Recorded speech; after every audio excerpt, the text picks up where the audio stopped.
Hello दोस्तों, मैं Birendra sir, Durganand institute, Lalganj, Raebareli. दोस्तों, आज हम आपको एक पहली क्लास देने जा रहे हैं मैथ की, जिसमें आपको हम बताना चाहेंगे कि मैथ में जितने भी वनडे एग्ज़ाम्स होते हैं, ऑल इंडिया में जो भी प्रतियोगी वनडे एग्ज़ाम हैं, उन सभी में से आपको ये जो मैथ का मैं एक टॉपिक दूंगा, उसमें पूरा एग्ज़ाम हॉल कवर करेगा और उसमें जितना भी मैथ का सेगमेंट आता है उसमें से आपको पूरे तरीके से मिलेगा। तो दोस्तों, उसी परिप्रेक्ष्य में हम बात करेंगे। आज मेरी पहली क्लास होगी और ये मैथ की होगी। और ये नहीं कि एक छोटा ही है, वनडे एग्ज़ाम में प्रतियोगी कोई भी देते हैं शेष, आपका अगर कोई सिविल भी एग्ज़ाम देते हैं तो वहाँ भी बेहतर रिस्पांस आपको मिलेगा। तो दोस्तों, उसी परिप्रेक्ष्य में आइए बात करते हैं मैथ्स की। तो मैथ की मैं बात करना चाहूँगा, मैथ्स जिसको बोलते हैं गणित। ये पहली क्लास होगी और ख़ासकर हमारा रेलवे एनटीपीसी लगा हुआ है जो 5 जून से स्टार्ट हो जाएगा और उसके बाद ये चलेगा आपका 24 जून तक।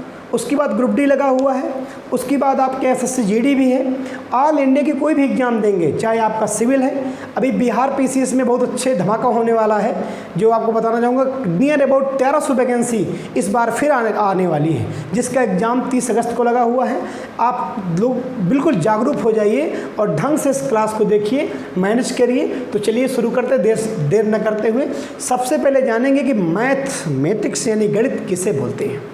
दोस्तों, अगर गणित की बात करें तो इसके लिए बहुत सारे ऐसे सेगमेंट मिलेंगे। जैसे मैं आपसे बात करना चाहूँ, बहुत सारे गणितज्ञ हैं, उनकी अलग अलग परिभाषाएं, उन्हीं परिप्रेक्ष्य में एक बात करेंगे। एक गॉस नामक आपके मैथमेटिशियन था, जिसने बोला था कि mathematics is the Queen of science, and arithmetics is the queen of mathematics। तो दोस्तों, इस बात को आपको दिमाग में रखना है। Mathematics is the queen of science and arithmetics is the queen of mathematics, right. तो आइए दोस्तों, बात करते हैं आगे। अब एक आता है मैथमेटिक्स, एक आता मैथमेटिक्स और एक आता अरिथमेटिक्स। दोस्तों, अगर इसको हिंदी में बात करें तो इसको बोलते हैं गणित, और इसको बात करें तो बोलते हैं अंक गणित।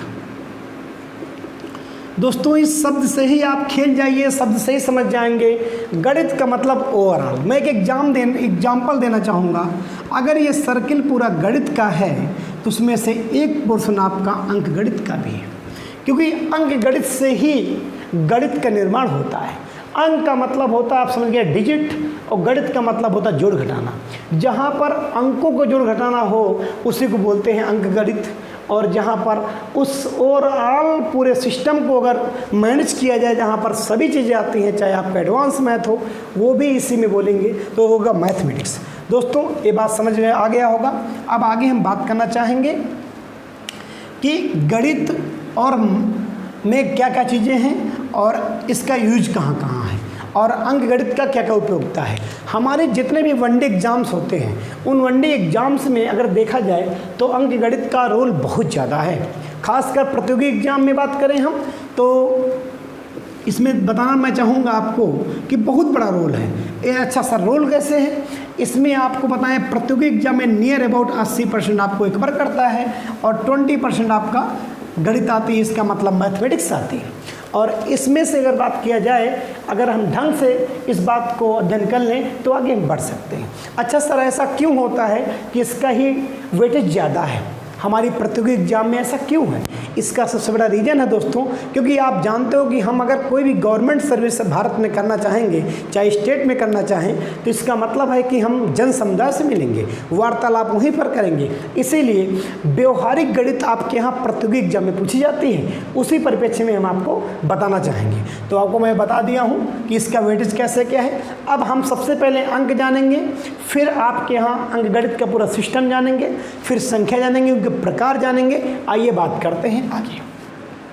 तो दोस्तों यहाँ तक आपको बात समझ में आ गई होगी। हम आगे बढ़ रहे हैं। अब बात करेंगे हम अंक की। सबसे पहले हम अरिथमेटिक का पोर्शन लेंगे। आपको बता दें, एनटीपीसी रेलवे में अगर आपको रियल में एग्ज़ाम देना है और आपको एकदम सीरियस हैं, तो आपके पास समय नहीं है, आप PYQ का विशेष तौर पर कई बार राउंड अध्ययन करिए। और ख़ासकर आपको बताना चाहूँगा 2024 का भी एनटीपीसी के पहले आपका ALP का एग्ज़ाम हुआ है, टेक्नीशियन एग्ज़ाम हुआ है, जेई का एग्ज़ाम हुआ रेलवे के द्वारा, जो रेलवे बोर्ड ने लिया है। आप उन्हीं को अगर PYQ ढंग से हल कर लेते हैं तो मैं इस चीज़ का प्रॉमिस कर सकता हूँ, हूबहू क्वेश्चन आपको एग्ज़ाम में मिलेंगे। तो उसी परिप्रेक्ष्य में आइए आपकी बात करते हैं, शुरू किया जाए। तो दोस्तों सबसे पहले जानेंगे हम कि अरिथमेटिक पढ़ेंगे। उस अरिथमेटिक में अरिथमेटिक्स अगर बात करें, हिंदी में बोलते हैं अंकगणित, तो इसकी अगर बात करना चाहेंगे, सबसे पहले हम जानेंगे अंक। और अंक को ही बोलते हैं डिजिट। समझना मेरी बात को दोस्तों, मैंने यहाँ से तोड़ दिया। अंक का मतलब होता है डिजिट। पहले अंक समझेंगे, फिर गणित जानेंगे। तो दोस्तों अंक हमारे इस गणित में जो उपयोग होते हैं उनकी संख्या कुल 10 होती है। 0 है, 1 है, 2 है, 3 है, 4 है, 5 है, 6 है, 7 है, 8 है, 9 है। ये मेरे टोटल 10 अंक होते हैं। तो दोस्तों ये 10 अंक आपको याद रखना है।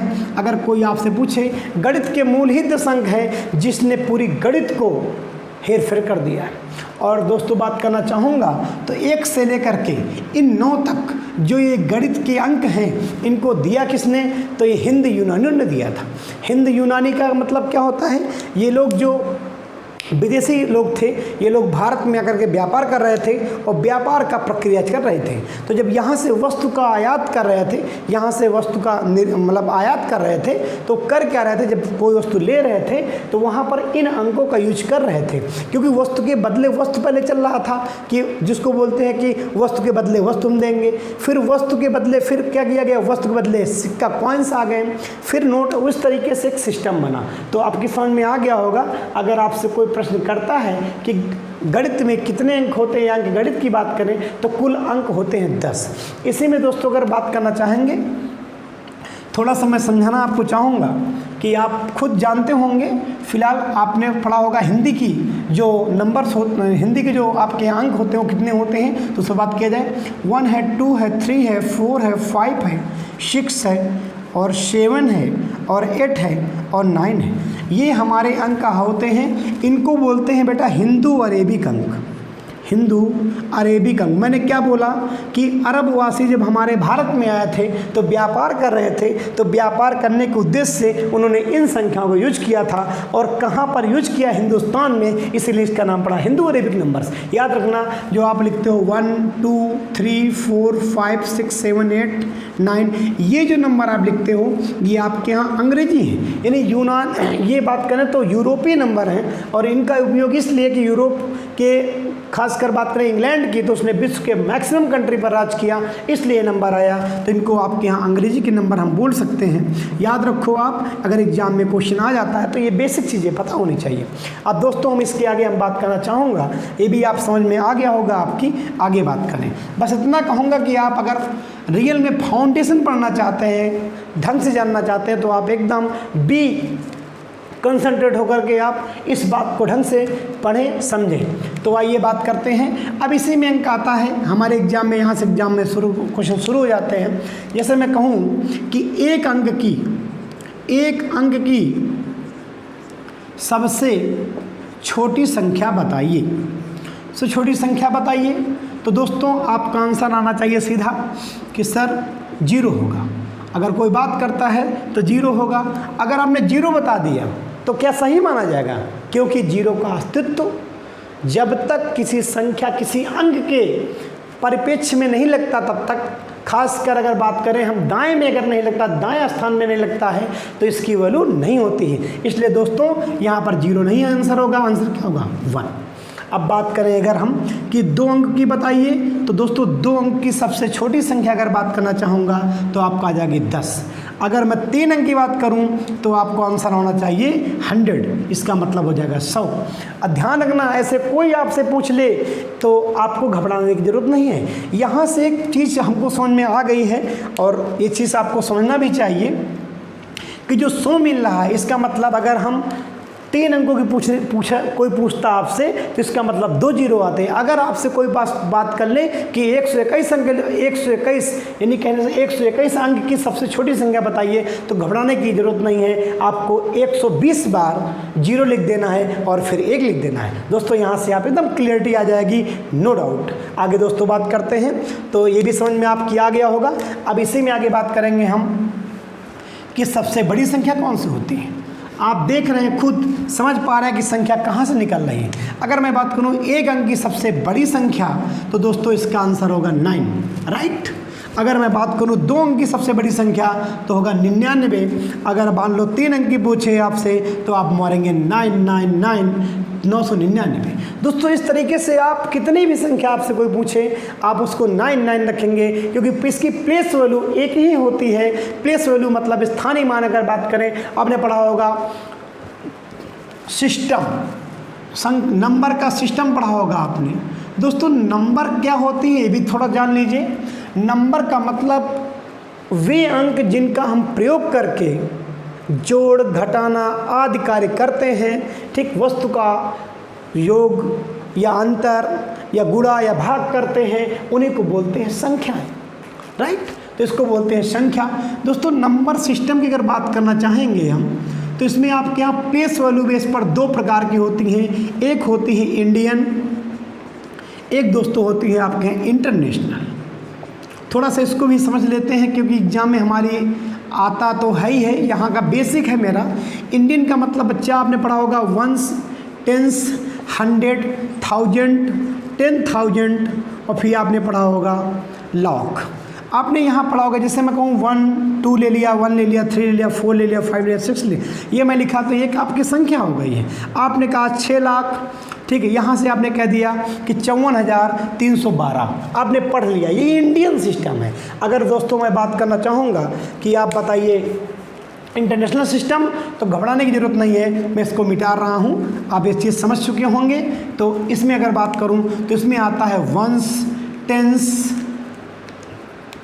100, फिर आपके यहाँ आता है 1000, फिर आता है 10,000, फिर आपके आता है 100,000। दोस्तों इस बात को आप कवर कर लिए होंगे।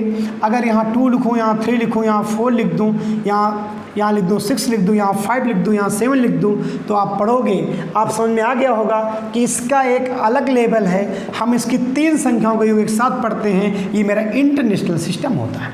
इसी को बोलते हैं। आप क्लास 3 या 4 में पढ़ा होगा, और नहीं पढ़ा होगा तो ऐसा नहीं है कि आपकी समझ में नहीं आता होगा। मैंने इसीलिए आपको थोड़ा सा उसमें छौंका मार दिया कि आप समझ लो कि नंबर सिस्टम होती क्या है। क्लियर। अब दोस्तों इससे के आगे हम बात करते हैं, इसको मिटा रहे हैं। आगे हम बात करना चाहूँगा इससे के आगे। अंक मेरी समझ में आ गया है कि सबसे बड़ा एक अंक की संख्या से बड़ी कौन सी होती है, तो आप बताओगे 1। अगर पूछे 2 अंक के तो आप बताओगे 10। अगर सबसे बड़ी पूछता तो आप बताओगे 9। अब इसी में बात करेंगे। एक क्वेश्चन ऐसे आ जाता है कि बताइए, अच्छा 3 अंक की एक सबसे बड़ी संख्या है और 2 अंक की एक सबसे छोटी संख्या है, इसमें आप अंतर बताइए। तो कुछ ना करिए, आप ऐसे कर लीजिए। हमेशा याद रखो, बड़ी संख्या से छोटी संख्या घटाते हैं, और प्रयास करिए कि मैक्सिमम आपको जब आंसर दीजिए तो आप प्राइम फैक्टर में दीजिए, और ये प्रयास करिए कि आंसर आपका जो होना चाहिए वो आपका एक ढंग से सुव्यवस्थित हो। इसलिए बड़े से छोटे को ही हमेशा घटाते हैं और पॉजिटिव आंसर आना चाहिए। तो 9 में अगर 0 सब्सट्रैक्ट करेंगे तो 9 आएगा, और 9 में अगर 1 करेंगे तो 8 आएगा, और फिर 9 हो जाएगा। यही आपका आंसर हो जाएगा। अगर मैं इसकी योग की बात कर लूँ लूँ तो योग भी समझ गए होंगे आप कि अगर 3 अंक की संख्या अगर पूछे कि 3 अंक की सबसे बड़ी संख्या और 2 अंक की सबसे छोटी संख्या का योग बताइए तो आपको घबराने की जरूरत नहीं है। 9 में 9 आप जोड़ दिया और ये हो गया 10 का मतलब हो जाएगा 0 और इसमें आप जोड़ेंगे तो हो जाएगा 10। इसका मतलब ये 4 अंक बन गए हैं। ये 10,009 लिखा हुआ है, मतलब आप समझ गए होंगे, सॉरी 1009 लिखा हुआ है तो इकाई दहाई सैकड़ा हज़ार, तो 1009 लिखा हुआ है। इसका मतलब ये निकला हुआ है कि ये संख्या 4 अंक की हो गई है। तो ये हम आपको बताएंगे, आपको समझ में आ गया होगा। अगर सेपरेटली तरीके से कोई आपसे प्रश्न करता है या आपके एग्जाम में क्वेश्चन आ जाता है कि बताइए 3 अंक की सबसे बड़ी संख्या और 2 अंक की सबसे छोटी संख्या, अगर दोनों को योग किया जाए तो उसका आंसर क्या होगा, तो आपके सामने ये है। एक तो यहाँ से क्वेश्चन बन गया है दोस्तों। अब यहाँ तक समझ में आपकी आ गया होगा। अब अंक समझ में आ गए होंगे। थोड़ा मैं मिटाना चाहूँगा इसको कि आप सिस्टमैटिक इसको समझें। अब मैं आपको चार्ट के माध्यम से संख्याओं को एक साथ करने का प्रयास करूँगा कि कैसे संख्या कौन सी बनी, आपको ढंग से क्लियर हो जाए। तो दोस्तों आगे बात करते हैं। थोड़ा सा मैं मिटा दूँगा इसको। अब सबसे पहले आता है अंक। मैंने आपको बता दिया अंक हो गया है और अंक की संख्या कुल कितनी हो गई, 10 मैं बता दिया हूँ। इसके नीचे आता है संख्या। दोस्तों अगर संख्या की बात करें तो मैंने आपको अंग्रेजी में बोल दिया, इसको बोलते हैं नंबर। और नंबर, अगर नंबर पूछे आपसे तो आपको बताया मैंने कि नंबर उसे कहते हैं जो अंकों के गणना, जो मतलब अंकों की गणना, जब अंकों का उपयोग करके हम किसी वस्तु की गणना करते हैं तो उसे बोलते हैं संख्या। ये बात समझ में आ गई होगी दोस्तों। आगे हम बात कर लेते हैं इसी के सामने। अब हाउ मेनी टाइप्स ऑफ, मानी प्रकार की अगर बात करें हम कि प्रकार कैसे, संख्याओं का प्रकार कैसे बांटे, तो ये चीज़ ध्यान देना दोस्तों। सबसे पहली बात करेंगे हम तो आती है रियल नंबर। क्लास 10 की एनसीईआरटी में आपको पहला चैप्टर ही रियल नंबर मिलेगा। तो आपका ये बात करते हैं रियल नंबर, यानी कि इसको बोलेंगे रियल नंबर। मैं नंबर नहीं लिखूंगा बार बार क्योंकि ऊपर लिखा ही है, तो मैं रियल लिखूंगा। इसको हिंदी में बोलते हैं वास्तविक संख्या। दोस्तों वास्तविक संख्या किसे कहते हैं ये भी जानेंगे आप। और होती थी इमेजिनरी नंबर। इमेजिनरी मतलब काल्पनिक संख्या। और इस काल्पनिक संख्या के नीचे अगर बात करना चाहेंगे दोस्तों तो यहाँ पर आता है कॉम्प्लेक्स नंबर। ये आपको 11 में पढ़ेंगे। ये आप 11 में, क्लास 11 में आप जाएंगे तो उसमें आपका चैप्टर 5 मिलेगा आपको। एनसीईआरटी में 5 चैप्टर है कॉम्प्लेक्स नंबर। कॉम्प्लेक्स नंबर क्या होती है ये बात का पूरी तरीके से क्लियर होनी चाहिए। तो दोस्तों काल्पनिक संख्याएं क्लियर हो गई हैं, उनके नीचे आपके कॉम्प्लेक्स नंबर बनती हैं। इसको बोलते हैं सम्मिश्र संख्या। ये भी बात क्लियर हो गई होगी दोस्तों। वास्तविक संख्या का मतलब होता है कि वे नंबर जिनको हम नंबर लाइन में डिनोट कर दें। अगर नंबर लाइन में डिनोट करते हैं तो उनको रियल नंबर बोलते हैं। तो दोस्तों अब रियल नंबर के भी मैं सेगमेंट बांटना चाहूँगा। तो दोस्तों इस रियल नंबर सेगमेंट आपके यहाँ एक होता है रेशनल नंबर, जिसको बोलते हैं परिमेय संख्या। और दूसरी यहाँ पर बात करेंगे तो अपरिमेय संख्या। अपरिमेय को बोलते हैं इरेशनल, IRRATIONAL, इरेशनल बोलते हैं। तो आपको क्लास 9th में एक टॉपिक ही है नंबर सिस्टम। फर्स्ट टॉपिक है एनसीईआरटी में, आप पढ़ेंगे तो पूरे तरीके से आपको मिलेगा। आपको एक चीज़ बताना और चाहूँगा, जितने भी प्रतियोगी एग्जाम हैं उसमें आपके क्लास 10 तक की ही मैथ आती है। एग्जाम में साफ लिखा रहता है कि कठिन स्तर के सवाल अगर दिए जाएंगे तो क्लास 10 से ही दिए जाएंगे। अगर हम क्लास 9th और 10th की ढंग से मैथ अगर पढ़ लेते हैं तो हमारा एकदम उद्धार हो जाता है, कोई दिक्कत नहीं। रेशनल नंबर आपको बताना चाहूँगा दोस्तों, इतना ज़्यादा इंपॉर्टेंट है, हम क्या बताएं आपको, इनके बारे में सेपरेटली मैं बताऊँगा। आप बिल्कुल घबराइए नहीं, एक ढंग से आपको सिस्टमेटिक दिया जाएगा जिससे कि दिक्कत आपके ना हो सके। अब रेशनल नंबर की अगर बात करेंगे, थोड़ा सा इसको आगे हम भी डिवाइड करना चाहूँगा। और रेशनल नंबर की बात करेंगे तो इसमें आता है इंटीजर, INTEGERS, इंटीजर्स। इसको बोलते हैं हिंदी में पूर्णांक। इसको दोस्तों बोलते हैं हिंदी में पूर्णांक बोलते हैं। और इसको यहाँ पर बोलेंगे, इंटीजर हो ही गया है। और यहाँ पर आपके यहाँ आ जाता है, इसी में आ गया डेसिमल फ्रैक्शंस। ठीक है, तो ध्यान रखना मेरी बात को, इसको बोलते हैं दशमलव भिन्न, दशमलव भिन्न।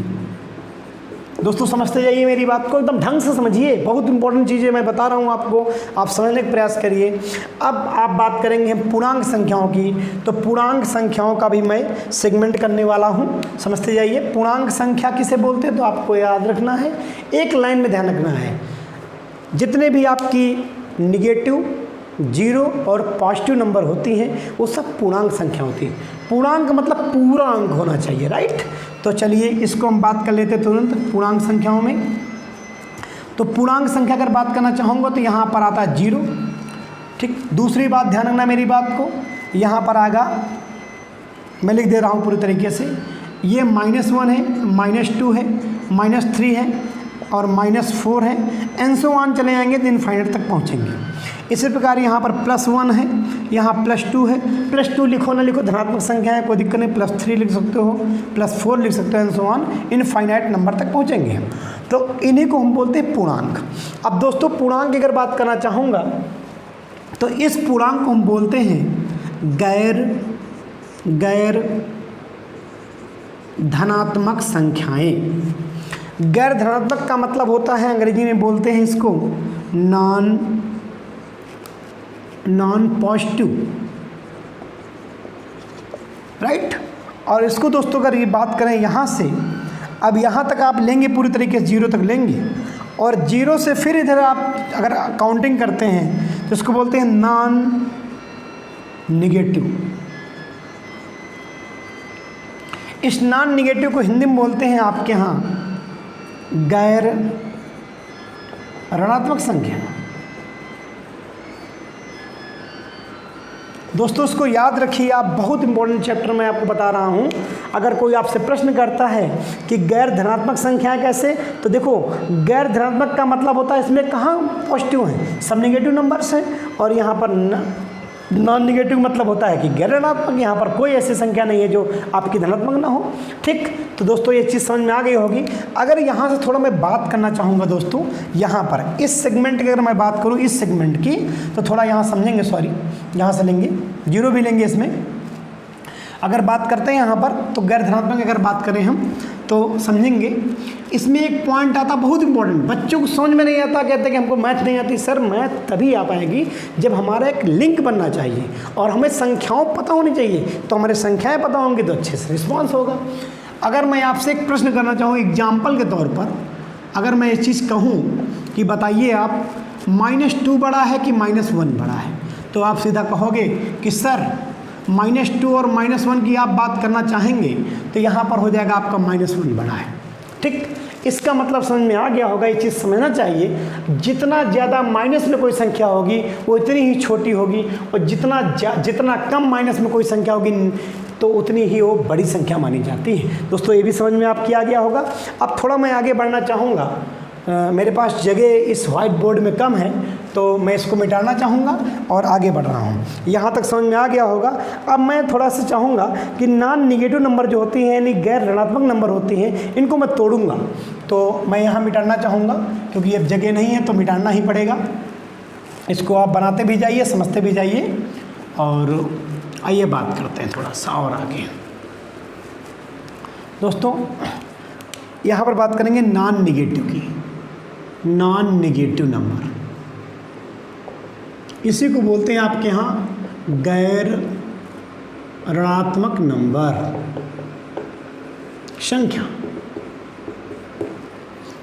संख्याएं कर लेंगे क्योंकि कई सारी है ना, इसलिए कर लेंगे, कोई दिक्कत नहीं है।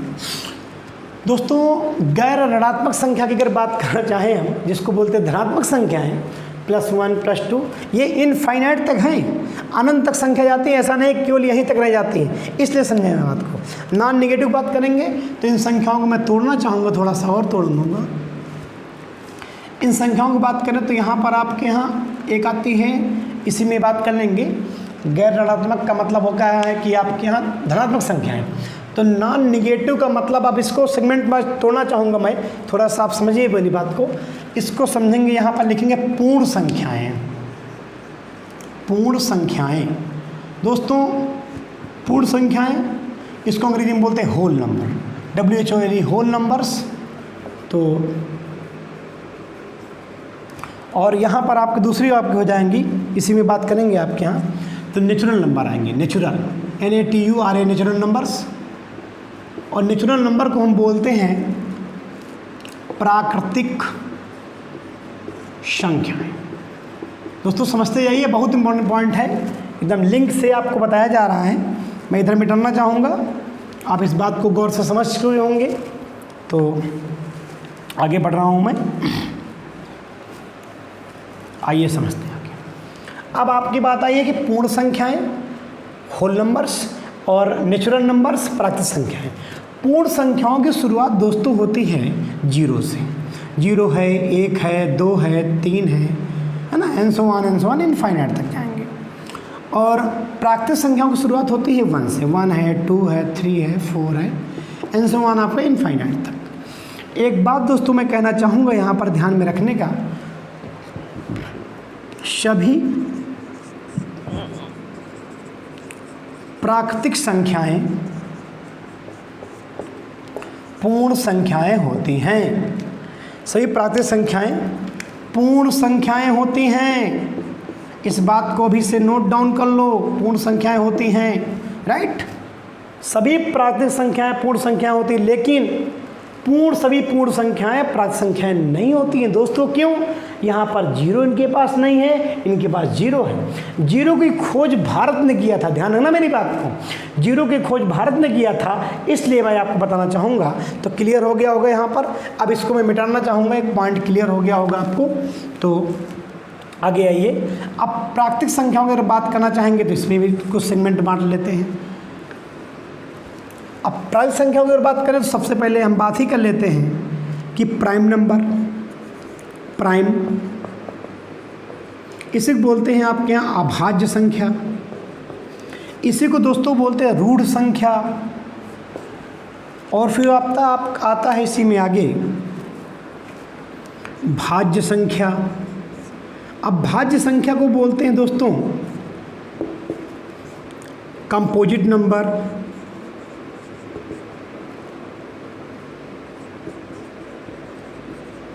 ये बात समझ में आपकी आ गई होगी, कंपोजिट नंबर्स क्लियर हो गई हैं। यहीं से अगर तोड़ना चाहेंगे तो यहीं पर आपके यहाँ सम संख्या आ जाएंगी। सम को बोलते हैं इवन नंबर, राइट। और यहीं से दोस्तों बात करेंगे तो हमारे यहाँ आती है विषम संख्या। विषम को बोलते हैं आपके यहाँ ऑड नंबर। दोस्तों इस बात को गौर से समझ लेना है, बहुत इंपॉर्टेंट है। और इसमें एक सेगमेंट करना चाहूँगा, यहाँ जोड़ दे रहा हूँ। एक होते यूनिटी। यूनिटी को बोलते हैं एकांक नंबर। एकांक संख्याएं होती हैं। इतनी सारी संख्याओं को मैंने आपको एक चार्ट के माध्यम से समझाने का प्रयास किया और बताया हमने कि आपको प्राइम नंबर कौन सी, भाज्य कैसी, अभाज्य कैसी। इसी में एक आते हैं को प्राइम, सह अभाज्य, राइट। अब जगह नहीं है, मैं इधर बढ़ा देता हूँ, ध्यान रखना मेरी बात को। को प्राइम,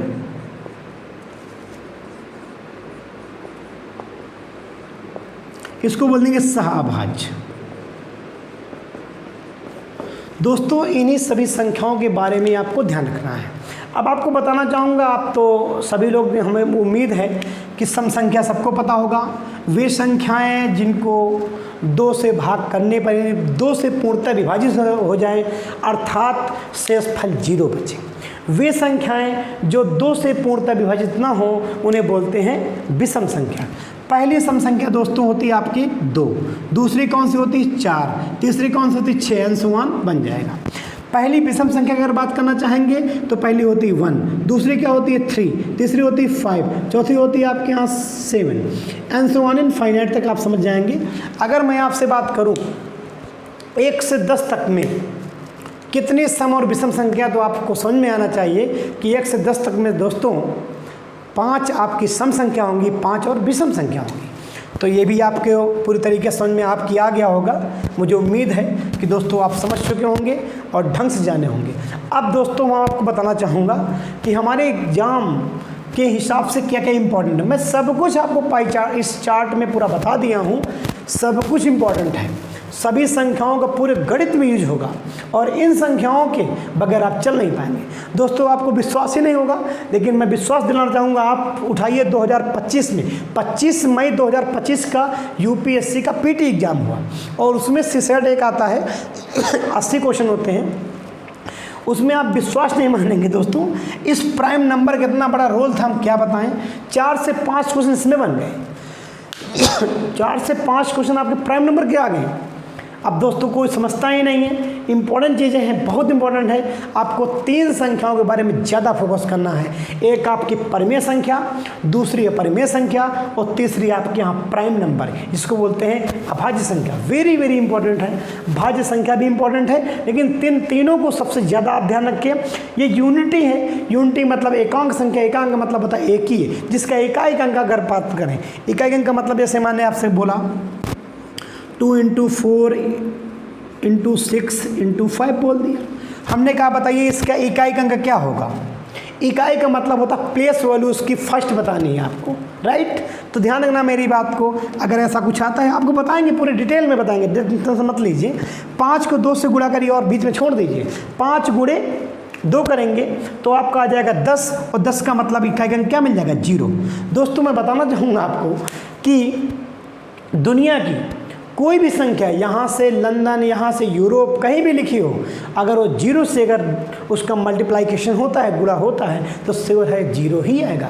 इसको आप याद कर लो, ये गणित का रूल ही है, फिट है। 0 कहता मैं आपको हीरो बना दूंगा। भारत ने एक ऐसा काम कर दिया, कहा अगर 3-5 करोगे तुमको मैं हीरो बनाकर छोड़ूंगा। इसलिए कोई भी संख्या अगर लिखी हो, उसको अगर 0 से आप मल्टीपल कर देंगे तो सीधा क्या आएगा 0, राइट। एक बात और मैं कहना चाहूँगा, अगर किसी संख्या को आप 1 से मल्टीपल करते हैं, 1 से 1 से गुणा करते हैं, तो श्योर बात है कि उसका हमेशा आंसर वही संख्या आएगी जो 1 से बड़ी होगी, राइट। तो ध्यान रखना इस बात को। इतना मैं आपको बताना चाहा कि ढंग से आप समझ लीजिए। तो आगे अब बात करते दोस्तों, इसी में ये पूरी तरीके से समझ में आ गया होगा। अब आगे पर चर्चा थोड़ी कर ली जाए। मेरा चार्ट तैयार हो गया था, चार्ट आपने पूरी तरीके से समझ लिया होगा। अब दोस्तों हम आगे बात करेंगे आपके यहाँ प्रतियोगी एग्जाम का जो पहला चैप्टर है उसका नाम है नंबर सिस्टम, अर्थमेटिक का। तो पहला चैप्टर है नंबर सिस्टम। अब नंबर सिस्टम को बोलते हैं संख्या पद्धति।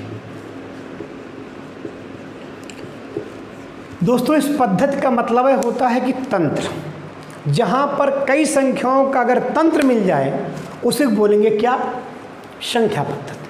कई संख्याओं का तंत्र का मतलब ये निकला सर कि कई संख्याएं जब हमारे यूज में आती हैं, जोड़ घटाना जो भी हम करते हैं, अगर उसमें यूज होता है उसको बोलते हैं नंबर सिस्टम।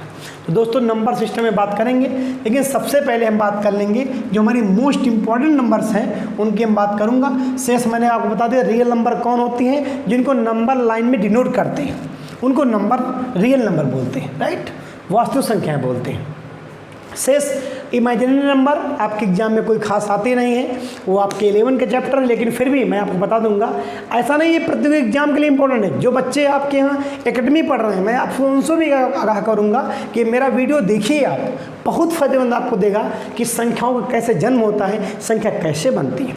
तो दोस्तों आगे बात करें हम, एक आती है परिमेय संख्या, इनको हम बोलते हैं इंग्लिश में रेशनल नंबर। रेशनल नंबर बहुत इंपॉर्टेंट है।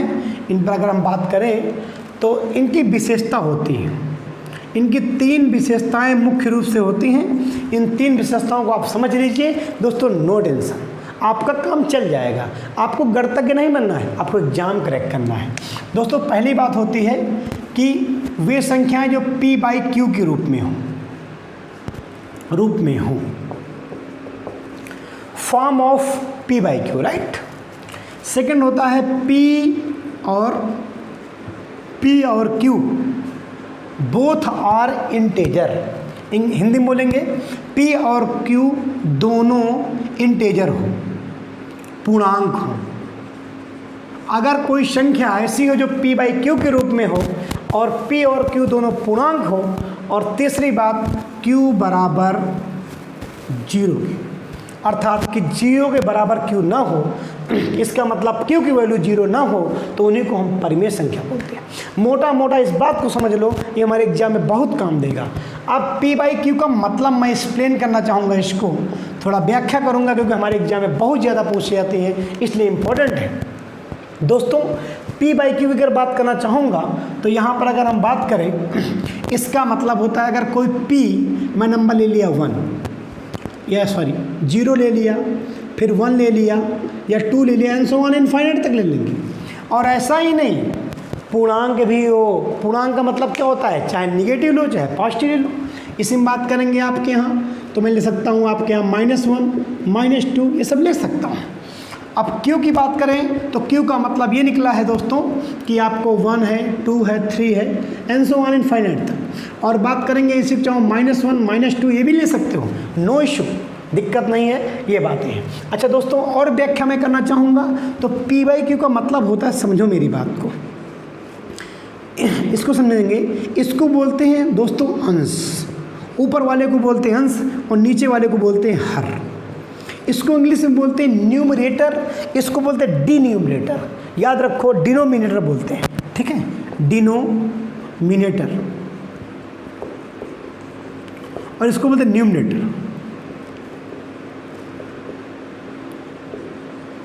याद रखना मेरी बात को दोस्तों, वेरी वेरी इंपॉर्टेंट है कोई भी संख्या, और इसी को दोस्तों मैं लिख सकता हूँ अनुपातिक संख्या, अनुपातिक, रेशनल के रूप में लिख सकता हूँ कोई भी संख्या। मैंने एग्जाम्पल ले लिया, आपको मैं फिर बताना चाहूँगा, जैसे मैंने -2/1 ले लिया, संख्या है, कोई दिक्कत नहीं, ये बिल्कुल आप बोलोगे कि हाँ सर परिमेय संख्या है। अगर मैं बोला -4 बटे ले दिया 3, ये भी संख्या की परिमेय है। फिर मैंने दे दिया आपके यहाँ कि 4 बटे -2 ले लिया, ये भी संख्या आपकी परिमेय ही है, काटोगे। अगर मैं कहूँ 0.5 ले लिया, ये भी आपकी परिमेय ही संख्या है, क्योंकि दोस्तों दशमलव हटाएंगे तो यहाँ पर 1 आएगा, 10 बन जाएगा और आपका 1/2 हो जाएगा, इसका मतलब 1/2 बन गया, ये भी हमारी परिमेय संख्या है। तो दुनिया में वे संख्याएं जो P और B, इसका मतलब अंश और हर के रूप में लिखी जाती हैं, उनको हमेशा हम क्या बोलेंगे, परिमेय संख्या। कोई दिक्कत, आगे बढ़े दोस्तों, आगे बात करते हैं। ये भी आपके समझ में आ गया होगा। अब मैं बताना चाहूँगा आपको दोस्तों कि P और Q का मतलब क्या, मैंने आपको पहले ही बता दिया, लेकिन फिर थोड़ा समझाऊंगा डिटेल में, समझने का प्रयास करिए। मैंने अभी आपको बताया पूर्णांक किसे बोलते हैं, ऋणात्मक, धनात्मक और शून्य, इन सभी संख्याओं का योग अगर करेंगे, योग करते हैं तो मेरी पूर्णांक संख्या होती है। आपको मैंने अभी एग्जाम्पल के तौर पर बताया कि अगर 2/3 लिखा तो आपने लिया कहाँ से, बात समझ में आ गई होगी। अब दोस्तों इसको थोड़ा समझिए आप, ये हमारे एग्जाम में बहुत इंपॉर्टेंट है। ग्रुप डी रेलवे 2018 के एग्जाम में और 14 में भी एग्जाम हुआ था, उसमें आपका कोलकाता बोर्ड में एक क्वेश्चन आया था, और अगर चेक करिए बिल्कुल यहाँ से उतराएंगे क्वेश्चन, उसमें क्वेश्चन ये आया था कि लिखा था 1/0 का मान क्या होगा। दोस्तों अगर हमें नहीं जानकारी है तो हम 0 लिख देते हैं, 1 लिख देंगे। इसका आंसर इनफाइनाइट होता है, अनंत होता है। सर कैसे? आप चाहो तो एक चीज़ समझ लीजिए आप, अगर कोई संख्या मैंने कहा 1/0, इसी को चाहो लिख सकते हो 1/0, अनुपात के रूप में भी लिख सकते हो और भाग के भी रूप में लिख सकते हो, और बच्चा परसेंटेज का भी रूप ही बन जाता है। लेकिन चलो ठीक है, यहाँ तक समझते हैं। ऐसा सर क्यों है? क्योंकि आपको ध्यान रखना है, अगर हम बनाएंगे डब्बा और यहाँ रखेंगे 0, यहाँ रखेंगे 1, अगर 0 को मैं 1 से भाग करूँगा तो 0 1 जा 0, यहाँ 0 आएगा, 0 1 जा 0, एक बार जाएगा पहाड़ा, लेकिन 0 1 जा 0 आ जाएगा। अब 0 1 जा 0 आया, घटाएंगे फिर 1 मिल जाएगा। तो ये कभी श्रृंखला बंद ही नहीं होगी। जब बंद नहीं होगी तो ये बन जाएगी क्या, इनफाइनाइट। इसलिए दोस्तों हमें इसका नाम दिए इनफाइनाइट। इसको रट लो आप, अगर किसी संख्या को 1/0 से भाग करेंगे तो हमेशा वो इनफाइनाइट होगी। इसको अनंत हिंदी में बोलते हैं, अनंत। और यही क्यू नॉट इक्वल टू 0, इसका मतलब ये निकला है क्यू बराबर 0 के नहीं, यही बताना चाह रहा है कि परिमेय संख्या वो नहीं हो सकती है जिसका मान अनंत हो जाए। और दोस्तों इसी का मैं एक एग्जाम्पल और देना चाहूँगा, वेरी वेरी इंपॉर्टेंट है यहाँ पर। अगर इसी संख्या को मैं उल्ट दूँ, इसका मतलब ये बना कोई 0 नंबर है और उसको मैं 1 2 3 4 कोई भी संख्या उससे भाग करता हूँ तो उसका हमेशा आंसर आपका 0 मिलेगा। क्या दोस्तों मिलेगा? 0। 0 अंडाकार होना चाहिए, गोला मत लिखना, अगर गोला बना दिया इसका मतलब O है ये, ध्यान देना मेरी बात को दोस्तों। तो 0 बन गया, इसका मतलब ध्यान में रख, 2 बातें याद रखो। अगर 1/0 मतलब कोई भी संख्या, दुनिया कोई भी संख्या हो, कितनी भी बड़ी हो, अगर हम 0 से भाग करेंगे तो हमेशा क्या आएगा? अनंत। और कोई भी अगर संख्या मतलब 0, अगर उस संख्या को 1 से मतलब 0 को अगर किसी संख्या से भाग करते हैं तो हमेशा 0 आता है। ये बात आपको क्लियर होगी। हमने डिटेल में आपको बता दिया है। शेष बातें बहुत सारी मिलेंगी, यहाँ हम अभी यूज करेंगे आगे आने वाले कल में, यानी जब हमारा टॉपिक का जो इसमें जैसे नंबर सिस्टम में हमारे नियर अबाउट 10 से 12 नियर अबाउट 15 आप बात करें कि 15 प्रकार के क्वेश्चन हमारे एग्जाम में आते हैं, कंपटीशन में भी आते हैं, एकेडमी में तो है ही है, लेकिन इनको पूरी तरीके से बेसिक समझ लो आप तो क्लियर हो जाएगा। तो दोस्तों ये परिमेय संख्या के बारे में हमने आपको बेसिक कॉन्सेप्ट दे दिया हूँ। अब इस बात को आप दिमाग में रखे रहिए, शेष ज़्यादा कुछ जानने की जरूरत नहीं है। अब दोस्तों यही थोड़ा बात कर लेते हैं अपरिमेय संख्या, IRR मैं लिख देता हूँ, इनडेसिमल, इसे बोलता हूँ अपरिमेय। मैं आ जोड़ दिया, बन गई अपरिमेय। जो परिमेय नहीं है वही परिमेय है। जो क्या है कि P/Q comma P and Q पूर्णांक और 0 मतलब Q बराबर नॉट 0, अगर वो रूल फॉलो, यानी एक साधारण भाषा में बोलूँ कि वे संख्याएं जो परिमेय संख्याओं के गुण को फॉलो नहीं करती हैं उनको अपरिमेय संख्या होती है।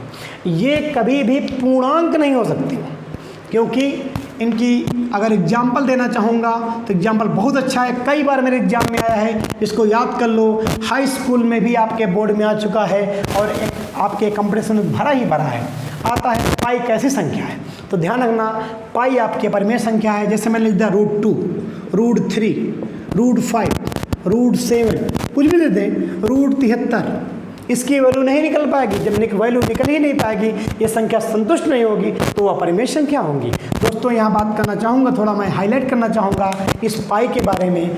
पाई की वैल्यू हर जगह पर अलग अलग होती है। पाई की अगर बात करें हम तो रेडियन में इसका 180 अंश मान होता है, याद रखना रेडियन में 180 होता है। अगर मैं पाई की बात करूँ, पाई की वैल्यू मतलब बात करूँ इसका, तो इसकी वैल्यू होती है 22/7, और इसी को आप चाहे भाग कर लो तो 3.14 एंड सो ऑन आगे मिलती चली जाती है। तो कहने का मतलब ये निकला है, अगर कोई आपसे प्रश्न करता है कि पाई कैसी संख्या है तो आप बताओगे सर अपरिमेय संख्या है, लेकिन पाई की वैल्यू कैसी संख्या तो आप बताओगे परिमेय संख्या। पाई की वैल्यू परिमेय संख्या है, जबकि पाई अपरिमेय संख्या है। अगर आपसे कोई पूछे 3.14 क्या ये परिमेय संख्या है तो बताओगे जी सर, क्योंकि दशमलव हटा देंगे तो यहाँ पर आप जानते दशमलव हटा देंगे तो यहाँ बन जाएगा आपका 1 और 00 आ जाएंगे। इसका मतलब बन गया सर ये अंश बटे हर के रूप में हो गई, ये संख्या कैसी कहलाएगी? अपरिमेय। दोस्तों बात क्लियर होगी। अब आगे हम बात करते हैं। तो अपरिमेय संख्याओं के बारे में आप थोड़ा सा जानकारी भी ले लिए, थोड़ा सा इसमें आपको में बड़े बड़े कॉन्सेप्ट हैं, बहुत अच्छा मजा आता है। 9th में बहुत बेहतर दिया गया है, 9th में इसका बड़ा टॉपिक ही है और कॉन्सेप्ट गजब दिए। इससे आपसे कहूँ मैं कि इसके रूल होते हैं आपके यहाँ जोड़ का, घटाना का, गुणा का और भाग का। ठीक एग्जाम्पल मैं देना चाहूँगा, इसी वक्त समझ ही लेते हैं थोड़ा सा। मान लो मैंने कहा √2 और प्लस √3 दो अपरिमेय संख्याएं हैं। दो अपरिमेय संख्या अगर जोड़ेंगे तो क्या बताइए कैसी संख्या बनेंगी? दो अपरिमेय संख्या जोड़ने पर क्या बनते हैं तो बताओगे अपरिमेय ही बनेगी। वेरी वेरी इंपॉर्टेंट, इसको याद रखिए आप। ये अपरिमेय संख्या, ये अपरिमेय संख्या दोनों जोड़ेंगे तो यहाँ पर 1 है, यहाँ 1 है तो क्या हो जाएगा? तो आप क्या करेंगे? अब जोड़ तो पाएंगे नहीं, देख रहे हैं आप जुड़ेंगी नहीं तो जो का त्यों रहेंगी। अगर मैं इसका एग्जाम्पल और देना चाहूँगा, √3 दे दिया और प्लस √3 दे दिया तो दोस्तों यहाँ 1 यहाँ 1 तो 1 1 हो जाएगा 2 √3 हो जाएगा। ये भी आपकी अपरिमेय संख्या है। इसका मतलब कोई भी दो संख्याएं, दो अपरिमेय संख्या अगर जोड़ते हैं तो जोड़ने पर हमेशा क्या प्राप्त होता है? अपरिमेय। अब दोस्तों इसमें थोड़ा सा मैं और घुमाना चाहूँगा। अगर मैं कहूँ इसमें क्या कर दूँ? अपरिमेय दे, एक दे दिया परिमेय, एक दे दिया परिमेय और एक दे दिया अपरिमेय। बताइए अगर मैं प्रश्न करूँ आपसे तो बताइए इसका आंसर क्या होगा? कैसी संख्या होगी? तो आप याद रखो एकेडमिक के लिए वेरी वेरी इंपॉर्टेंट है। आपके यहाँ CBSE बोर्ड हो, चाहे ICSE बोर्ड हो, चाहे UP बोर्ड हो, आपके यहाँ एग्जाम में बहुत क्वेश्चन आते हैं। 2 + √3 अगर बात करें तो इसका भी आंसर हमेशा क्या होगा, अपर में। ध्यान रखना, वेरी वेरी वेरी। हम निगेटिव बात कर रहे हैं दोस्तों, अगर यहाँ निगेटिव भी कर लेते हैं फिर भी आंसर आपका क्या होगा, अपर में। अगर यहाँ भाई निगेटिव कर लेंगे, भाई निगेटिव कर लो तो इसका मतलब ये पॉजिटिव है और ये निगेटिव है, एक पॉजिटिव एक निगेटिव। मान लीजिए मैंने आपसे कहा ये निगेटिव है ये पॉजिटिव है, तो कोई इशू नहीं है, इसका भी योग आपका मतलब अंतर हमेशा क्या आएगा, अपर में ही मिलेगा। अगर दोस्तों यहाँ बात करना चाहेंगे कि एक पॉजिटिव है एक निगेटिव है, तो अगर इसका सेम संख्या अगर आपके अपर में दो लिखी हैं तो इनको काट देंगे, जीरो हो जाएगा। जीरो कैसी संख्या है, परिमेय संख्या है। एक बात मैंने आपको भूल गया बताने के लिए, हाँ याद रखो वेरी इंपॉर्टेंट पॉइंट है, कुछ बातें आप दिमाग में ले लो। जीरो एक परिमेय संख्या है, जीरो एक परिमेय संख्या है, वेरी वेरी इंपॉर्टेंट पॉइंट है। दूसरा पॉइंट, एक ना तो परिमेय ना ही अपरिमेय, एक ना तो परिमेय संख्या है ना ही अपरिमेय संख्या है। इस बात को भी आपको मोटा मोटा याद रखना है, वेरी वेरी इंपॉर्टेंट पॉइंट है जो मैं आपको बता दिया हूँ। तो ये भी समझ में आपको किया गया होगा कि जब दो संख्याओं को जोड़ घटाना करेंगे तो उसका आंसर क्या आएगा, आपके यहाँ अपरिमेय मिलता है। अब आगे बात करूँगा गुणा की। तो अगर मान लो √3 ले लिया, इंटू किया √2 से किया, तो इसका मतलब यहाँ 1 है, कोई मतलब नहीं है, आपको हो जाएगा √6। और √6 बन गया है तो इसका मतलब अगर कोई दो संख्या अगर अपरिमेय लेते हैं तो अगर उसका आप मल्टीपल करते हैं तो इसका मतलब कि या तो अपरिमेय मिलेगी। जैसे यहाँ बात करूँ तो यह तो अपरिमेय मिल गई है। अगर मैं यही ले लूँ √3 ले लूँ, ये भी अपरिमेय संख्या है, और √3 ले लूँ, ये भी अपरिमेय संख्या है, और दोनों को मित्र मल्टीपल करेंगे √9 का मतलब होता 3 और 3/1 इसका मतलब हो जाएगा परिमेय। समझ में आ गया होगा दोस्तों। संख्या को आप अगर दो अपरिमेय संख्याएं होती हैं और भिन्न भिन्न संख्याएं अगर होती हैं उनको मल्टीपल करेंगे तो आपके यहाँ परिमेय होगा, अगर सेम संख्या होगी तो वो आपकी परिमेय होगी। परिमेय क्या आपको रखना है, इसका डिटेल वर्जन आपको बताए 9th के आपको मिलेगा, उसमें आपके यहाँ भरा पड़ा है सिस्टम, लेकिन यहाँ पर उतना ज़्यादा नहीं समझना है, बस इस बात को गौर में रखना है। एग्जाम में क्वेश्चन आया तो कर लेना। हमारे 3 पॉइंट हो गए हैं, चौथा भी समझ लेता हूँ इसी वक्त। अगर कोई संख्या मान लो √3 ले लिया और हमने √3 से ही भाग कर दिया, दो अपरिमेय संख्याओं से भाग करेंगे इसका मतलब आएगा परिमेय। क्या आएगा, परिमेय। दोस्तों देखो आप √3 मैंने ले लिया, यहाँ भी √3 ले लिया।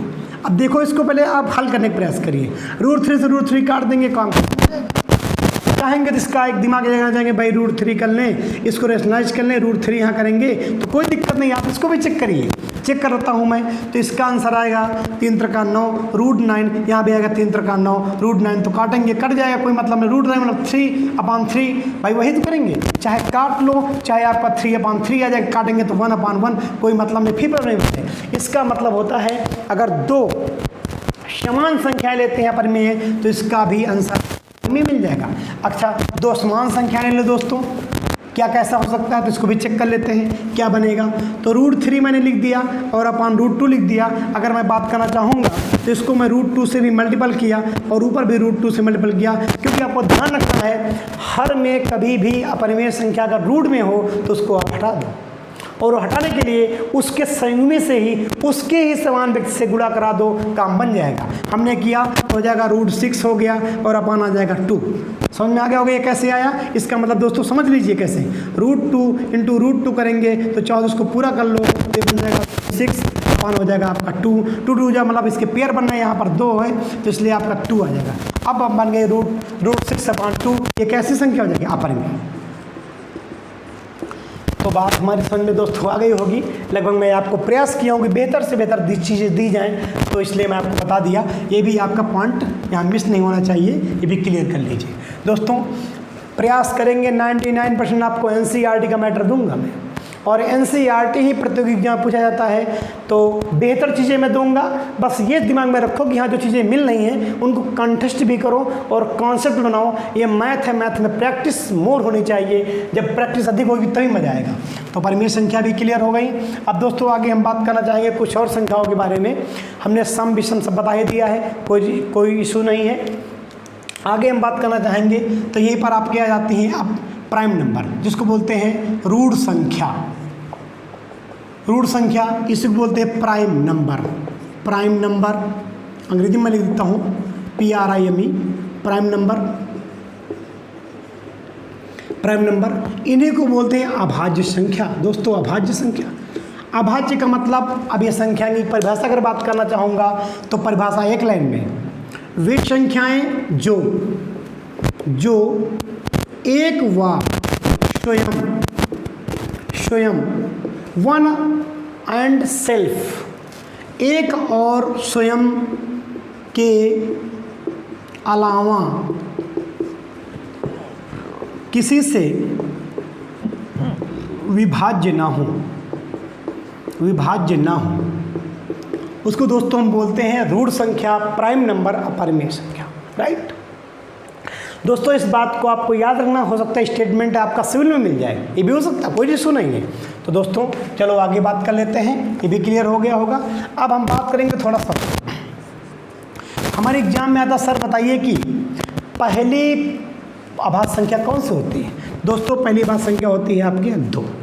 ठीक, अब 2 एक ऐसी सब अभाज्य संख्या है जो प्रथम सम अभाज्य संख्या है। इसको रट लो आप, यूपी टेट में 2 बार आई है, सेंट्रल में SSC GD में कई बार आया है क्वेश्चन, रेलवे में कई बार क्वेश्चन आया। आप जाकर चेक करिए, पहले PYQ हल करिए, तब बताइए कि हाँ वीरेंद्र सर क्या बोल रहे हैं, सही है गलत है। बिल्कुल आपको बेहतर चीज़ें दी जाएंगी, आप समझने का प्रयास करिए। 2 पहली सम संख्या है, इसको आप याद रखिए, पहली है, सम भी है, और कोई आपको सम नहीं मिलेंगी, लगभग भी सम ही मिलेंगी। चलो दोस्तों अब आगे बात कर लेते हैं, इसी में आगे बात कर लेते हैं, तो बढ़ते हैं। अब क्वेश्चन दोस्तों आता है कि बताइए, अच्छा एक से लेकर के मतलब कि 1 से 100 में कितनी अभाज्य संख्याएं होती हैं। दोस्तों ये हमारे एग्जाम में बहुत इंपॉर्टेंट क्वेश्चन है, इनको आप रट ही लीजिए। मैं बताना चाहूँगा दोस्तों, 1 से 50 तक में, 1 से 50 तक में आपके यहाँ आपकी संख्या होती है 15, और 51 से लेकर के अगर 100 तक पहुँचते हैं तो दोस्तों इतनी संख्या होती है 10। कुल मिलाकर के 1 से लेकर के अगर 100 तक की बात करें तो कुल संख्या होती है आपके यहाँ 25। इनको आप रटे रहिए, वेरी वेरी इंपॉर्टेंट। दोस्तों कोई मान लो वर्ड कहीं भूल चूक से इधर मिस होता है तो उसके लिए मैं माफ़ी चाहूँगा। आपका सुझाव भी आमंत्रित है, कोई दिक्कत नहीं है, प्रयास रहेगा बेहतर दीजिए। तो एक बात याद रखो कि 1 से 50 तक में 15 होती हैं, 51 से 100 तक में 10 होती हैं, और 1 से 100 तक में आपकी 25 संख्या होती है।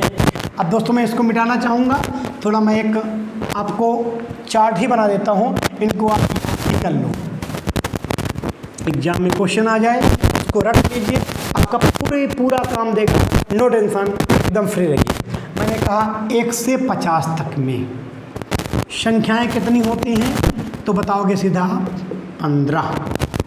अगर मैं बात करना चाहूँगा यहीं पर कि बताइए 51 से, अब 51 से क्या मैं लिखता हूँ सर, मैं लिखता हूँ 1 से 100 तक में। 1 से 100 तक में अगर मैं बात करूँ तो आप बताओगे सीधा सर 25 होती है। इनको याद कर लो आप, 25। 1 से 50 तक में संख्या होती है 15, 1 से 100 तक में संख्या होती है 25, और आगे बात करेंगे 1 से 200 तक में संख्या होती है 40। इसको आप याद ही रख लीजिए, कोई नो इशू, कोई दिक्कत नहीं है। तो नहीं 1 से 200 तक में हो गया आपकी 46, इसको याद रखेंगे। 1 से 200 के तक में आपकी संख्या होंगी 46 हो जाएंगी, कोई दिक्कत नहीं होगी। और आगे बात करेंगे 1 से 200 भी आपका क्लियर हो जाएगा, 1 से 100 भी क्लियर हो गया है, नो इशू। आगे हम बात करें आपके यहीं पर तो 1 से 500 तक में, ये भी एग्जाम में क्वेश्चन आ सकता है, अगर आएगा तो छूटना भी नहीं चाहिए। 1 से 500 तक में आपके यहाँ संख्याएं टोटल पूरी होती है 95। इसको मिटा दे रहा हूँ दोस्तों, थोड़ा एक्स्ट्रा पॉइंट बन गया है, तो तो घबराइए नहीं। 1 से 500 तक में होती है 95, 1 से 200 तक में होती है 46, 1 से 100 तक में होती है 25, 1 से 50 तक में होती है आपकी 15। अब यहाँ एक बात और कहूँगा, 1 से 1000 तक में दोस्तों क्या होती है? किसी को पता हो तो बिल्कुल बताइए, लेकिन चलो ठीक है, अब कहाँ आपको हम परेशान ही करेंगे, आप इसे सीधा रट ही लीजिए। 168 होती है दोस्तों, 168 नंबर्स होती हैं। ठीक, तो अगर 1 से 50 तक में कोई बात करता तो आप 15 बताओगे, 1 से 100 तक की बात करता 25 बताओगे, 1 से 200 तक की बात करता तो आप 46 बताओगे, 46 बताओगे, 1 से 500 तक की बात करता तो आप 95 बताओगे, अगर 1 से 1000 तक की बात करता तो आपको 168। इनको आप याद रखिए, हमारे एग्जाम में बहुत इंपॉर्टेंट है, इनको आप रट ही लीजिए। को दोस्तों यहाँ तक समझ में आ गया होगा। अब थोड़ा मैं आपको कॉन्सेप्ट बताना चाहूँगा दोस्तों कि हमारे एग्जाम में अभी आपको बताऊंगा, जो पेपर रद्द हो गया पुलिस वाला, उसमें क्वेश्चन आया था 2018 में पेपर हुआ था, उसमें क्वेश्चन आया था कि 81 से लेकर के 90 तक में कौन कौन संख्याएं अभाज्य हैं। ऑप्शन उसका BSc सही था, आप चेक करिए। तो इस तरीके से है। अब मैं थोड़ा बताना चाहूँगा, एक ट्रिक है, अगर ट्रिक याद हो जाए तो अच्छी बात है। एक रेडियो सिटी पहले चलता था, अब तो लोग सुनते नहीं, आपका ज़माना हो गया भाई इंटरनेट का, वाईफाई का ज़माना हो गया है, मोबाइल का ज़माना हो गया, तो लोग बाग रेडियो काम ही बंद कर दिए हैं। FM आपके यहाँ मोबाइल में दिया था, कोई उसका यूज नहीं है। अब हम तो एक सजेशन देंगे, मतलब कि इस कम्युनिकेशन डिपार्टमेंट को कहूँगा, और अंतर्राष्ट्रीय में जो कंपनियाँ हैं वो FM बंद ही कर दे, बेहतर रहेगा। अब क्या करें, कोई सुनता ही नहीं। तो आइए उसी धुन की बात करें। तो आपका आता है, एक मोबाइल था पहले नोकिया का, आता था 2232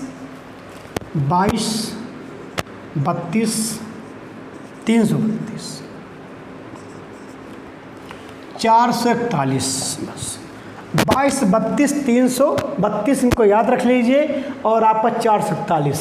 ये आपको अगर काउंटिंग याद है तो मज़ा आ जाएगा दोस्तों।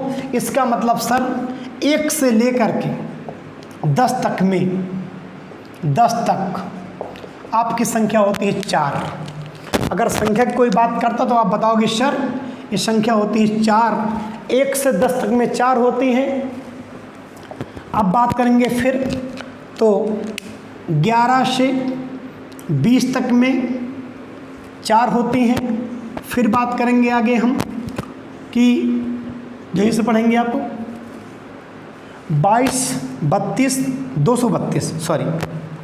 22 इनको आप याद रखेंगे।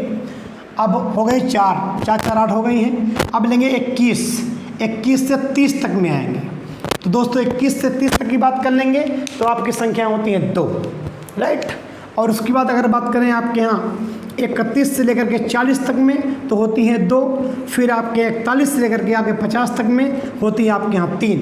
इन जोड़ लीजिए आप 4 4 8 8 और 8 8 2 10 10 2 12 12 3 15, कुल 15 हो गई संख्या 1 से 50 तक में। दोस्तों इनको याद रखना वेरी वेरी इंपॉर्टेंट है। आगे बात करूँगा मैं 51 से लेकर के 60 तक में 2, 61 से लेकर के 70 तक में 2, और 71 से लेकर के 80 तक में 3, और 81 से लेकर के 90 तक में आप जाएंगे तो 2, और अगर बात करें आपके यहाँ 91 से लेकर 100 तक में तो आपकी मिलेगी केवल 1।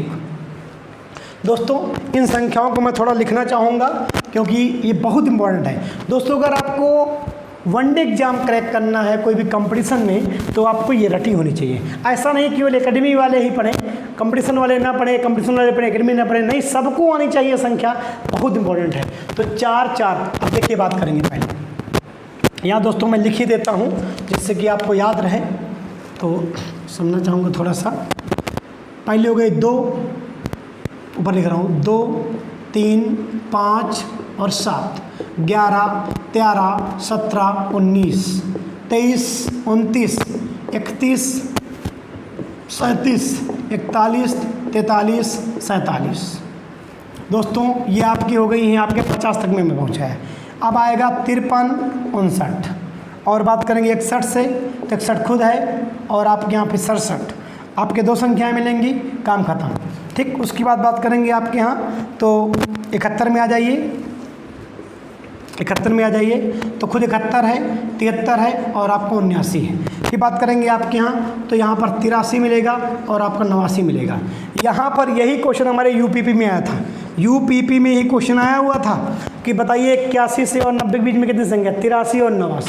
याद रखो 87 नहीं होगा क्योंकि कट जाएगा, क्योंकि आप जानते हो कि 3 से कट जाएगा, 3 दूनी 6 और 2 बच जाएगा 3 और 27 कट जाएगा, काम खत्म, ये हो गया। और आपके यहाँ लास्ट में 91 शतक में आपकी एक संख्या 97 होती है, आप इसको याद कर लो। दोस्तों मैंने आपको पूरी संख्या डिटेल में बता दिया हूँ, आप चेक कर सकते हो। ये भी संख्या आपको 10 ही मिलेंगी, ये संख्या 10 हो गई है और 15 10 कितनी हो जाएंगी, 25। तो मैंने आपको पूरी संख्या बताने का प्रयास किया। आपको याद रखना ट्रिक 22 32 232 441। ये दोस्तों याद रखो, ये रेडियो सिटी नंबर है, मैंने ऐसे ही याद कर लिया, कोई दिक्कत नहीं होगी, आपको क्लियर हो गया होगा। एक बात दोस्तों मैं बताना चाहूँगा, शायद बताया मैंने कि एक मैं बताया था, एक ना तो परिमेय ना तो अपरिमेय। दोस्तों वो पॉइंट मिस था, मैं आपको बताना चाहूँगा। एक यहाँ पर आप समझ लीजिए,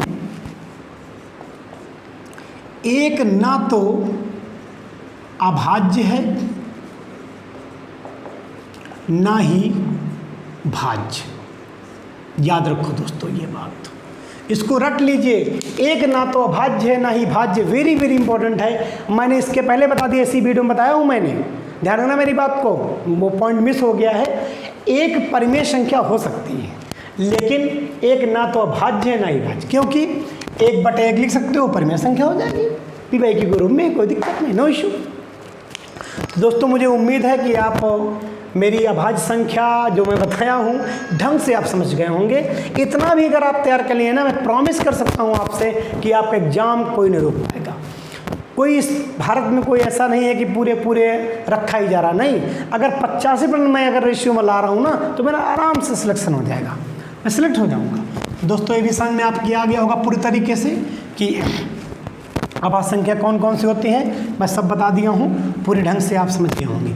थोड़ा सा चर्चा मैं कर लेता हूँ इसी वक्त भाज्य संख्याओं के बारे में। दोस्तों भाज्य संख्या, और भाज्य संख्या को बोलते ही हैं, मैंने बोला था कंपोजिट नंबर। भाज्य संख्या मैंने आपको बताना चाहूँगा, इसका परिभाषा चाहूँ, जो एक कमा स्वयं और के अलावा अन्य से भी विभाजित हो जाए,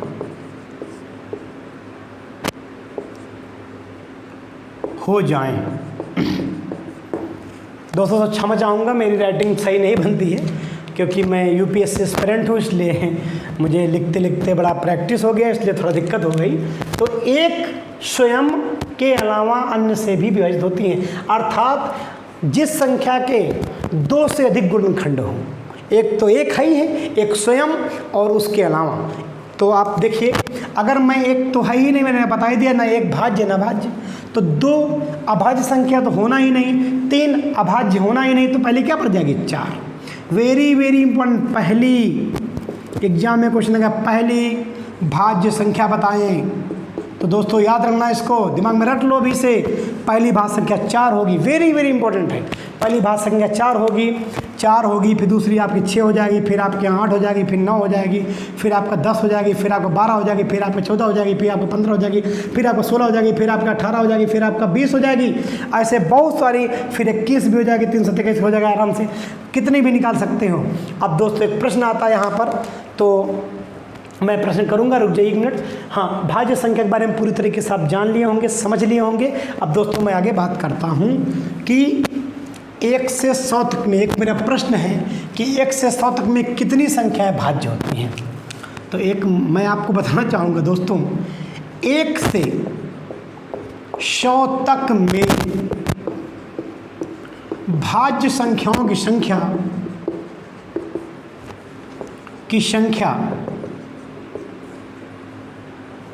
74 होती है। रट लो आप सर, क्योंकि 1 से 100 तक में भाज्य संख्या कितनी होती, 74 होती, क्योंकि सर एक ना तो भाज्य ना अभाज्य, इसलिए आप जानते हो कि 100 संख्या अगर बात करें तो 100 में से आप जानते हो 25 संख्याएं आपकी अभाज्य संख्या हैं और 75 आपकी 75 भाज्य संख्या है। लेकिन 75 कहाँ है, 75 कहाँ मिल रहे हैं, क्योंकि इसमें एक हटा दीजिए आप तो बचे कितने 74, इसलिए 74 आपकी हो जाएंगी। तो ये पॉइंट मिस है तो हो जाएगा 74 भाज्य संख्या। कोई दिक्कत दोस्तों, समझ में आ गया होगा। अब आगे हम बात करना चाहूँगा, एक आती कोप्राइम। कोप्राइम का मतलब होता है सहभाज्य। जिन संख्याओं की अगर बात करें, सहभाज्य का मतलब होता है वे संख्याएं जो जोड़ा में चले, जोड़ा में चले।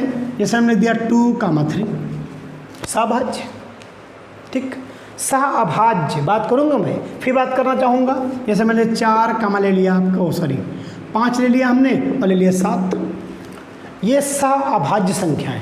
कोप्राइम सहअभाज्य संख्या।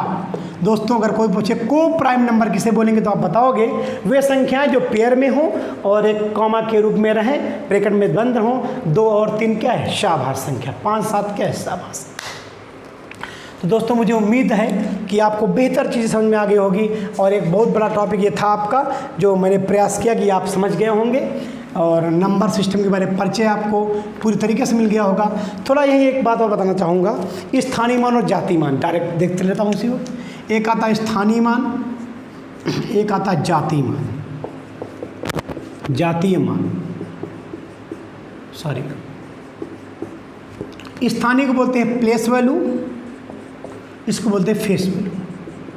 दोस्तों इसको बोलते हैं अंकीय संख्या। ध्यान देना, वेरी वेरी इंपॉर्टेंट है। स्थानीय मान का मतलब जैसे मैंने आपसे कहा 2, 3, 4, हमने कहा 3 के स्थानीय मान बताओ, तो आप ये चेक करो कि 3 आखिरकार हमारा जो मैंने आपको इसके पहले बताया था कि नंबर सिस्टम जो हमारे यहाँ होता है इंडियन और इंटरनेशनल, उसको जो राइटिंग करते हैं मतलब लिखते हैं कि वंस, टेंस यानी इकाई, दहाई, सैकड़ा, हज़ार में, वहीं पर आपको ध्यान देना। तो आपको दाएं से इस पर फोकस करना है। तो दाएं से आइए, दाएं से संख्या किस नंबर स्थान पर है, दूसरे स्थान पर है। तो 3 वो संख्या लिख लो और जिसके पीछे जितनी भी संख्या हो वहाँ 0 लगा दो। ये आपका हो गया स्थानीय मान। अगर कोई पूछे 3 के स्थानीय मान बताइए तो आप बताओगे 30। अगर कोई आपसे कहता 30 ऐसे लिखा हुआ पूछ रहा, बताइए 4 के स्थानीय मान, तो कुछ ना करो, 4 वो संख्या लिख दो, 1, 2, 3, 3 0 कर दो आप। कोई दिक्कत?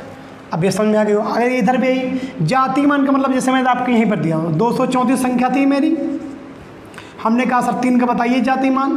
तो जातीय मान का मतलब होता वही संख्या 3। जातीय मान का मतलब उसकी जाति बताइए आप, और जाति में ही वही संख्या आ जाएगी। तो जातीय मान में वही संख्या कौन हो जाएगी, 3। और यहाँ स्थानीय मान गलत करेंगे तो नो इशू, फिट। तो ध्यान रखना, मेरी बात को एकदम गौर से समझना है। अब यहाँ से आपके यहाँ क्वेश्चन भी रेलवे में आए हुए हैं, इसलिए मैं आपको बताना चाहूँगा।